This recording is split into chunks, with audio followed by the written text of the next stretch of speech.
Hey guys, Professor Bill, Comic Book University Champions, issue number 4. How is it that this book has been going on for like a year now, and we're still only up to issue number 4? Bro, at some point, COVID can't be responsible for this, okay? Anyway, let's get on about who made this comic book. We'll go on from there. The writer is Evel Ewing. Bob Quinn is the artist. Federico Blee on colors. Letters by VC's Clayton Cowles. Tony Infante doing the cover. The variant cover is Hernanda Sosa, and Carlos Lau does the graphic design. This issue apparently has no name. It's a bold choice. Anyway, let's talk about the art a little bit. You see that image where the champions are being teleported?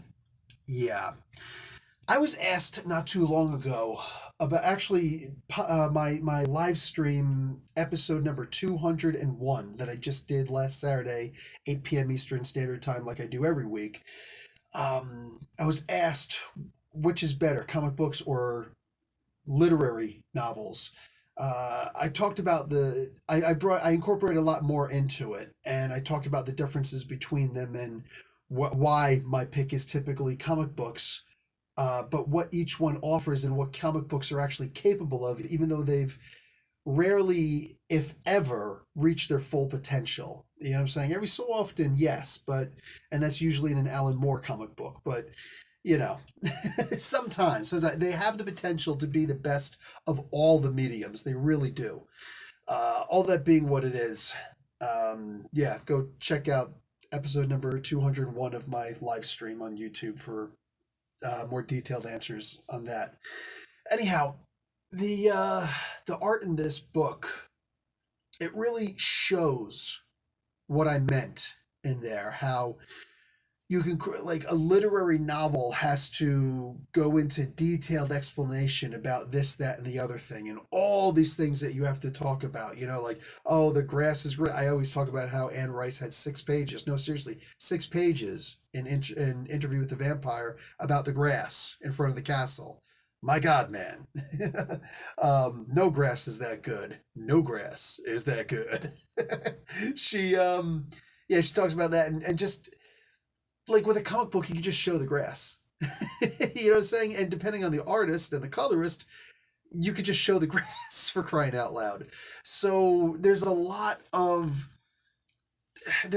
that can be, disseminated. No one person makes a movie, and if they do, they usually don't do such a great job, right? There's a lot of people behind the making of a movie, and there's a lot of people behind making a book. A comic book specifically is long form and short form storytelling all put together. It's an amazing process. And that really gets demonstrated here with the art in this book. When you've got a great penciler, inker, and you've got a great colorist, you're able to show things. Like, it's one thing to say, oh yeah, we're going to teleport. It's another thing to see that image of the teleportation process. I know there's going to be a lot of people who just glanced over that panel and just moved on, and it's a shame because there's a lot there. And it's not just that panel. The more you pay attention to the art, like, you've got a comic book, why would you just breeze right through it? If, especially if there's some good stuff there. Reread it, look it over, really appreciate what's there. See it from, my standpoint. See it from a different standpoint, but actually see it. Fantastic work in here with the art. Like, just, yeah, it's applaud worthy. The writing in the book, I hope, was fantastic also. I can't tell yet because it looks like we're seeing a bunch of different. This is either Eve Ewing being so far above, like, over most of our heads, or her just accidentally getting things right. I want to think it's the former. It's got to be the former because nobody gets this lucky with the way that they write, right? But it just, like, to see somebody give us something and not feel the need to explain it afterwards, like, see what I just did there? I just did boom, boom, boom, boom, boom, and I gave you a complete story with a whole bunch of different viewpoints. Did you notice? Like, you don't usually get that. Instead, she just does it and she leaves it for us to try and interpret on her or on our own. Think about what she did here, and it's going to go back to art also. Let's see if I can just find that page really quick. Okay, I know I'm right there. Just this whole scene with the boardroom, them talking. This is actually the image right here. This image right here. This is a man with not unlimited power, but pretty much unlimited power. He's got all these people who are answering to him. He could tell every single one of them, including her, who's like, really, like she's mad at somebody else and blah, blah, blah, blah, and they're going back and forth. She's mostly going back and forth. He could tell her to shut the hell up. He could tell everybody there to shut the hell up. But he's not focused on that. He's focused on something else. Now, if this was from his point of view, like his eye line or a looking, bird's eye view instead of this worm's eye view, this would have been a different sense staring at this panel. It would have given us a very different idea of what we're looking at. Instead, we look at this and we can see this is a man who, by the image, full of power. We read something else, though. We see the look on his face, though, and he doesn't feel like he's in charge. A man of power not being in charge because he's got a mission. And when you look at it, is he wrong? Is he actually wrong? And more than that, is he trying to be wrong? If he is, in fact, wrong? Would we accept 16-year-olds, whatever, running around doing these things, underage kids running around, powers or no powers, running around and being like a police force? Let's say we give them guns. Let's say we make up, like wouldn't these technically be child soldiers? Isn't that what they would be? Because guns are a form of power. You give someone a gun, that's a big deal. It's always a funny thing when a cop comes up to you and says, hey, what is this? You're carrying a knife on you? You know what I'm saying? Like, you carry a knife on you. I don't know. Isn't this a weapon? Well, actually, it's a tool. It's a tool. You could use it as a weapon. You can use a hockey stick as a weapon. You can use a car as a weapon.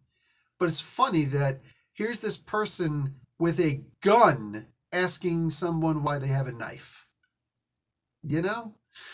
It's perfectly okay to carry a knife on you. There's nothing wrong with that, as long as you're responsible and you understand what it's for. I also carry a pen on me. You know what I'm saying? I could use that to stab you in the freaking eye or in the shoulder. You know what I'm saying? Just as easily as I could, like literally just as easily as I would use that knife. So, but nobody questions that. So if I put ink on my knife, does that make it okay? And I haven't actually been questioned about carrying a knife, but like how many people carry a box cutter on them and suddenly get questioned about it? It's like, dude, this is my job, or I keep something on me to cut things because it's a tool, and that's what you keep tools for, to use. Meanwhile, the guy with the gun is asking you why you have, what he's observing as a weapon. It's just a funny thing. Is the person wrong? Why is the person wrong if he is in fact wrong? This gives you many perspectives because it's not just this guy. It's also the perspective of the people under him. It's the perspective of the Krakoans. You can't call them X-Men anymore, not really. You could try it because there's an X-Men comic book, but they're Krakoans now. They're not X-Men anymore. The Krakoans, we get to see the Marauder and Kate Pride and all those. Here's Shadowcat, and I love the geeking out stuff. I loved that. Because Cyclops, he made a decision, he made a move in the previous issue, which was surprising. And then Dust points out how risky that move was. You see, a person, even though they have power, can't just abuse that power. When you do, you get called out on it. And eventually, you keep it up. If you keep that up, you could eventually have pitchforks and torches coming out, right? You have to be responsible to the people under you. You have to be, because at the end of the day, the people who are in power, we don't have feudalism anymore. There is no inherited, or there's not supposed to be any more inherited positions anymore, right? Rather, you're supposed to be an elected official, meaning that the people democratically elected you to be a representative of them, not to push forth your own agendas and stuff like this, but to be a representative of the people. And we try to find people who are likened to what we have, which is why we need more than a two-party system. But hey, far be it from me. It's interesting to see that, Scott realizes what kind of position he put himself in. And if he were just defending himself, then it would seem like he was just purely on the defensive. Instead, having Dust there doing that explanation worked so much better because she was also a champion for a while. And, so they're going to listen to her also. Even though a lot of people were mad at Scott, especially Riri, it seemed, there was a reason for it, but there's a reason for what he did also. It's like, I just gave you a favor. Now, you expected it was going to be a much bigger favor than you thought. You think that you're in a worse position than you were. No, you were about to be arrested or have to fight people who you don't want to be fighting, and that was going to make it worse. No, I got you out of that situation, and now you have a chance to actually regroup instead of going to a freaking treehouse, for the love of God. There are better decisions that can be made, right? Treehouses usually aren't tactical positions. I'm saying. Um, when you somebody's gonna be like, well, in 7 days to die, I use a treehouse for my face. Like, cool, man, coolio. Um, it's interesting seeing the different perspectives here. The Krakoans are like, yeah, listen, we show up and here's this battle between these human researchers and the Atlanteans, specifically Atuma, of all people, Atuma. Okay, is Atuma answering to Namor? That's something that's very important to recognize or to question at least. Is he actually here on behalf of Namor? The fact that he ran with it or swam with his tail between his legs indicates that he wasn't there on behalf of Namor. Otherwise, it would have been a very different story, right? There would have been a very different reaction. Instead, he was clearly just there on his own. Meanwhile, here's these humans over here who were off doing their thing, and they recognized that what they did was actually hurting, or at least they realized that they were going to get in trouble. Yeah. There's two sides to each story. Now, the Krakoans showed up, and they wound up doing a fairly... What they did was they actually just separated two bullies. They didn't solve anything. That's half of the problem. But then again, who are they to solve the problems, right? The thing is, afterwards, here's where they're wrong. This nation of, like, an entire nation that only has three laws, really, three laws that are proving to not work, mind you, are espousing the idea that, oh, we show up, and if we're wrong, we're wrong. If we're right, we're right. But if we're wrong, we hope that next time we're not wrong. And they're literally just lounging around saying, like, yeah, F it all, man, whatever, get crunk. Like, they just don't care. They genuinely just don't care. Or at least that's how it's coming off, both in the writing and in the art. So that's obviously the message that's being put forward, whether it's intended or not. When you don't care about things like that, that's when suddenly you can wind up being the bad guy, right? Um, here's this. As an example, there's this one time when I'm in Toronto, and my wife is just in a really bad mood. A lot of things, and whatever, it is what it is. It's not her fault, you know what I'm saying? But she was actually really upset, and I had my oldest son in my arms, and I was carrying a backpack full of all of our stuff because we were out for a while. We didn't have a car. We were Ubering, and there were parts where it's like it's just a couple blocks down. Let's just get to where we're going. We couldn't bring the baby stroller, so for the most part, I was carrying both of the kids.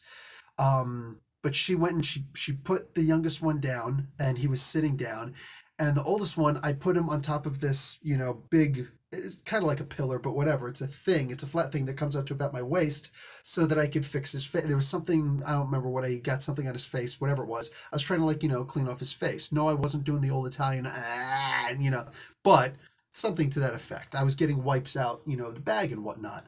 And my wife was trying to get something, and she was mad, and she was showing it. She was displaying how angry she was. And she's like turning me around, but she's not recognizing that I had my son, our son, on top of this, platform thing. And it wasn't that big. It was only like 1.5 by 1.5 square, right?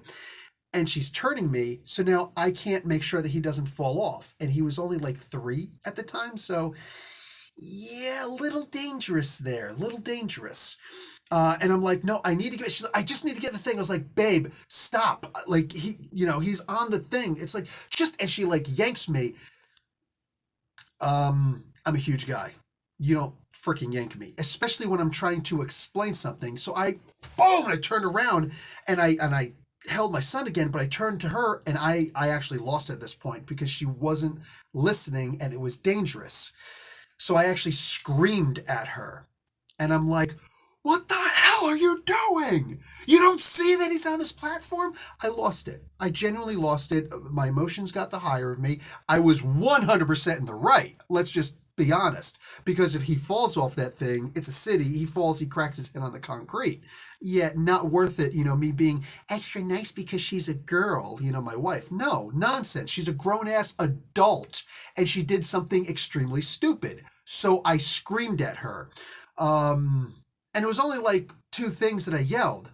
And I'm like, oh, you're embarrassed now? Because she's looking around. I was like, oh, you're embarrassed now? You're more embarrassed, and this wasn't me yelling. I'm like, you're actually more focused on you being embarrassed instead of recognizing that you could have hurt him or allowed him to be hurt. You know? And here come these three girls, 17, 18, maybe 20 at best.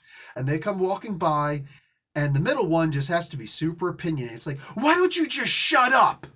And I turn around like, are you kidding me? Like, I'm looking at it like, what? It's like, what are you sitting there screaming at her for? You're so abusive. Like, why don't you just shut up?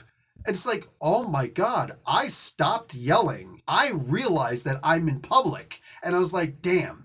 And now I'm just like, I'm chastising my wife and telling her, you messed up. Stop focusing on the embarrassment of me yelling at you and recognize why this happened and what you almost did. I don't care if you think that I'm right or wrong. You weren't there in the situation. You know what I'm saying? But neither was this woman, this girl, this little girl. And she's screaming at me and I'm just, are you kidding me? And I just figured the better part of discretion, I don't need to be making more of a scene than I already made and then she's making right now. So I'm just like, and I keep on finishing up and I'm trying to, take my son down and, whatever, like, let's get some snacks. Let me take my backpack off because I don't mind taking it off and putting it back on again. It is what it is. Anyway, this chick decided she wanted to keep on screaming and my wife actually had to go up and scream at her. You know what I'm saying? It's like, why don't you just mind your own business? You don't even know what the hell this is about. Shut up. She's like, it just makes me sick. And my wife's just like, nobody cares if it makes you sick. Shut up and mind your own business. Well, that was good. I hope that you recognize. And I told this story on my live stream in more detail also. But it's one of those kind of situations where it's like, that little girl, that stupid, very stupid little girl, saw a man yelling at a woman. And with her SJW mentality, she thought, I'm going to be a superhero. I will white knight this and I will save. So what if I actually was an abusive husband and I decided to take it out on my wife later? Oh, you embarrassed me. You publicly scolded me. Good job. So now I'm going to go home and in the privacy of my home, I'm going to beat the crap out of my wife. Oh yeah, see, we don't think about stuff like that, do we? We just think about the on the spot. And if we're wrong, we're wrong. Does this bring it back to what happened here with the Krakoans? That mentality, especially in a nation which has as many problems as it does because they have so few laws, they're dealing with the new version of the Reavers and stuff like that and everything, because decapitation and bodily amputation is perfectly okay, or not decapitation, but, cutting off people's limbs, that's okay. Just don't kill them. Well, now they come back and try to kill you and kill your friends. Anyway, just ask Quentin Quire, for crying out loud. Anyway, the idea of I'm going to react to the situation and I'm not going to think about it beforehand. I'm not going to observe and try and see why such and such is happening and maybe decide I don't know enough about the situation, let me mind my own business. No, instead, we're going to jump and try and be the superheroes. And if we're wrong, we're wrong, that willy-nilly thing. Yeah, in that case, you're always going to be wrong. No matter what, you're always going to be wrong because something worse is probably going to wind up transpiring because of that. They didn't solve anything in that Atuma and ship thing. And I hope that Ewing was doing that on purpose. And I hope that she explores that later. I really do, whether it's in this book or in another book. Because that's a really good subject to touch upon. If we're going to be talking about social contracts and the like, that's a good one to actually explore. But there are other parties involved here also, and every single party that's involved here, they have their own take on things. Viv Vision, who is black now, I'm okay with that, um, because of who she's with. Now, the old grandma who she's with, she says, "Well, honey, that thing that you just did where I come from, that's called snitching." I think that was a really dumb thing to put in there. I think that you didn't have to call it snitching. Whether that's how it was in your household or not, I don't care. Because nowadays, the greater public is going to think of snitches get stitches. So it's like, what, is grandma going to start shanking Viv Vision? Like, what's going to happen now? You snitched? That scene from the Dave Chappelle show. Yeah, no. I think that was the wrong word to use in here. We're allowed to make mistakes, but a mistake is still a mistake. And just if we make a mistake, look at no. That was a dumb word to use in that context, specifically because of what happened next. It was a very powerful moment, or at least it should have been. But it was. I still had the whole snitches get stitches thing in my mind. But why? But she shows this scene, this picture of. Uh, Actually, you know what? No. If you read the comic book, you know what scene I'm talking about. If you didn't read the comic book, go get the freaking comic book. It's right here. Go get the comic book. It's a good comic book to get. I'm saying. But it's one of those things where it's like it was a powerful scene with a powerful message. And especially in this month, Black History Month, is a very powerful message. So it was timed really well. I dig on that. The it mentions and hopefully it's showing the Vision's understanding of things, why she is snitching or tattletaling. Tattletaling would have been dumb also, but whatever.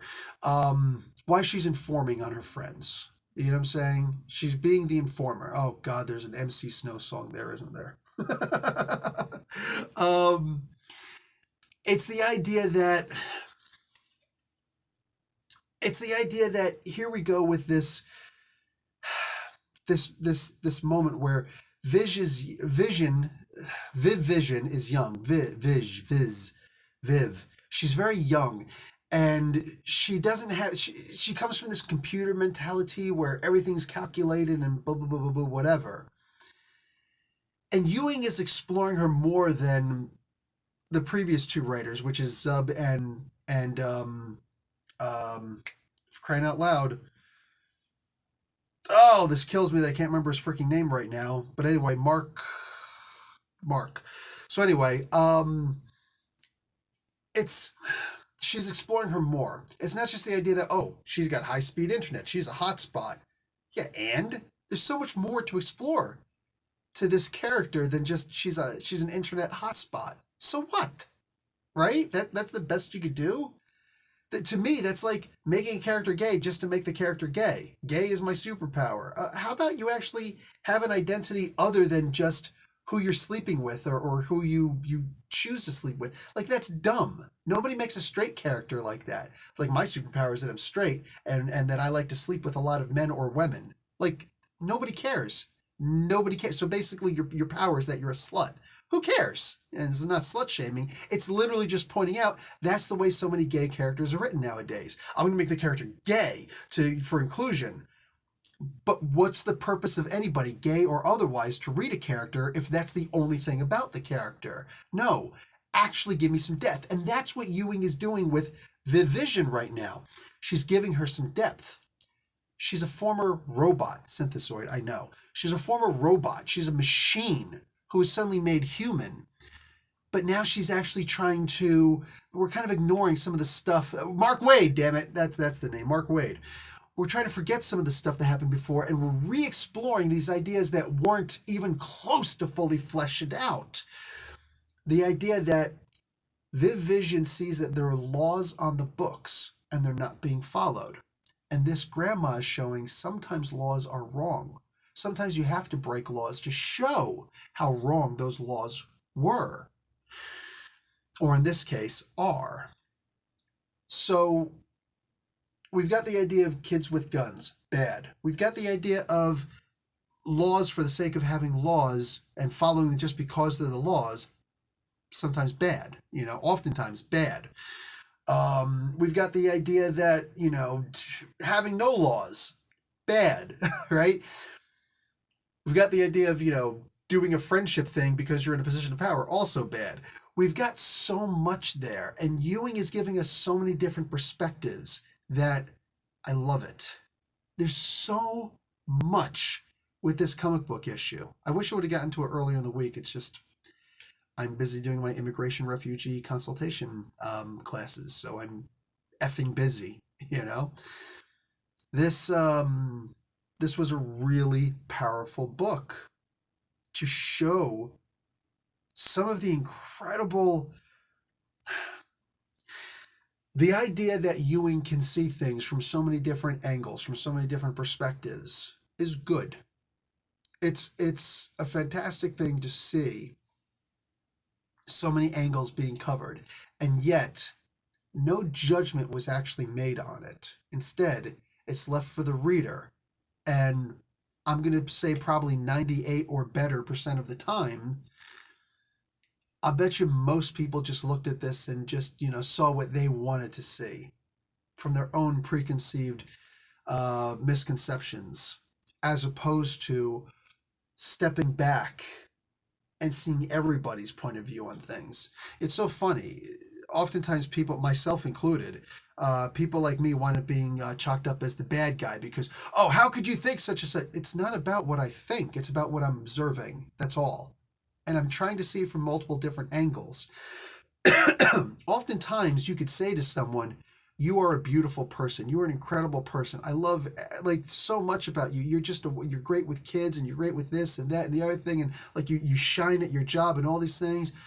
But I'd say that you should probably consider, I don't know, changing your style of pants.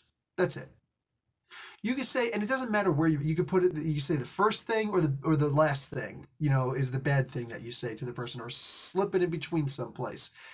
People are always going to focus on the negative. People are always going to focus on the thing that they disagree with, and then call that a negative.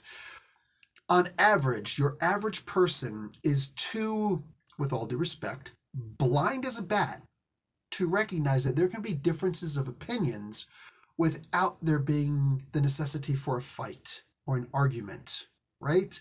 Like a disagreement doesn't have to be combative. It could just be, oh, that's what you think. Now, obviously, some disagreements can be extremely egregious, and I understand. If you believe that kids deserve to be locked in cages, you're probably not a good person. You know what I'm saying? But if there's some nuance there, those nuances should be, I don't know, entertained. You should at least try to see this person's point of view. We should understand that very few people are actually evil, right? Very few people are actually evil. And if they think a thing that you think is wrong, even if it, on the face of it is wrong, there's probably a reason why they think of that. And them being evil is a really easy label to slap on them, but that's only because people are lazy. And it's too much work to try and understand why somebody would think the way they think, or at least say the things they say, even if they don't necessarily believe the thing that they're saying. There's a reason behind all of it, and it's really lazy to just say, oh, they're evil. Wow. Didn't want to do any legwork on that at all, did you? Anyway, this was a really good book. There was very little, again, aside from the shanking part, there was very little about this book that I couldn't appreciate, and I love that. I absolutely love that so many viewpoints were shown in this comic book. This really should be a classic example held up for others to see why a comic book can do so much that a movie, maybe it can, but I can't think of any examples where a movie has really done something like that, right? Even if you argue like 12 Angry Men, no, there was a thing at the end of that where somebody was right. How often do they do a movie or a television show or something where there's lots of different opinions and nobody's actually right? There is no right answer. I know we're not supposed to bring reality into a comic book, but if you were going to, issue number 4 of Champions Outlawed would be a really good way to show that. Anyway, guys, I think that was pretty long for a Champions comic book. I'll talk to you guys later. Like the video, watch an ad. Professor Bill, Comic Book University. Class dismissed.